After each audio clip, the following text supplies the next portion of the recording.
Patuloy ang pagdating ng mga kapatid nating OFW na dito magpapasko sa bansa. At live mula sa NAIA Terminal 3 sa Pasay City, nasa frontline ng balitang yan, si Mon Gualdez. Mon, marami na bang nagsisidatingang balikbayan?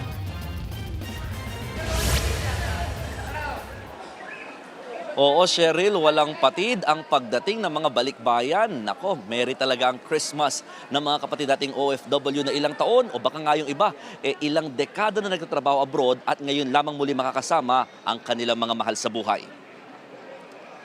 Sa arrival area sa NAIA Terminal 3, naabutan naming nakasalampak sa sahig ang ilang naghihintay sa pagdating ng kanilang mga mahal sa buhay. Meron pa ngang may dalang bulaklak at merong bitbit ang halos buong angkan sa pagsundo. Cheryl, nakakaantig na makakita ng mga pamilyang magkasamang muli matapos ang mahabang panahon ng sakripisyo at pagtitiis. Siyempre, tayo mga Pilipino, kilala tayong mapagbigay, lalo na ng pasalubong. Meron ngang nag-uwi ng mga appliances gaya ng napakalaking TV. Narito ang ilang pahayag ng mga nakausap nating OFW. Siyempre, yung nanay ko po, matagal ko na hindi nakikita. Dati mataba po yung nanay ko, pero ngayon ang payat-payat na niya. Masaya ako, sir. Walang walang katumbas, sir. Iba yung kasama mo yung pamilya mo sa Pasko.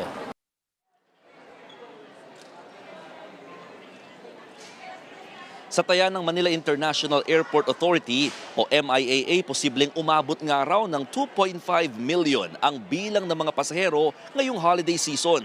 Naka-heightened alert na rin ang lahat ng paliparan sa buong bansa. Base na rin yan sa utos ng Civil Aviation Authority of the Philippines o CAAP. Babala naman ng mga otoridad, iwasan ang bomb joke o yung pagbibiro patungkol sa bomba.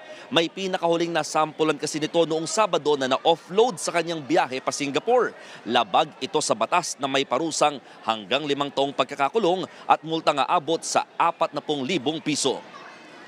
Cheryl, mahigpit pa rin ang kampanya ng MIAA kontra sa colorum at yung mga nangongontratang taxi driver. Kaya nga ang paalala nila sa mga babiyahe raw galing dito sa mga terminal, mas tangkilikin na lang daw yung mga accredited na mga transport vehicles ng airport.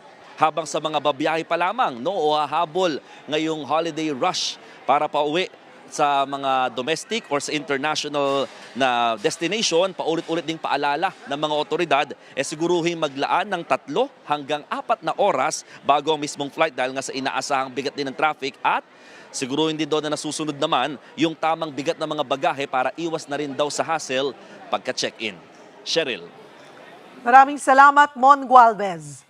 Mga kapatid, Cheryl Cosing po. Maging maalam at may pakialam sa mga napapanahong issue at headlines. Mag-follow at mag-subscribe na sa social media pages ng News 5.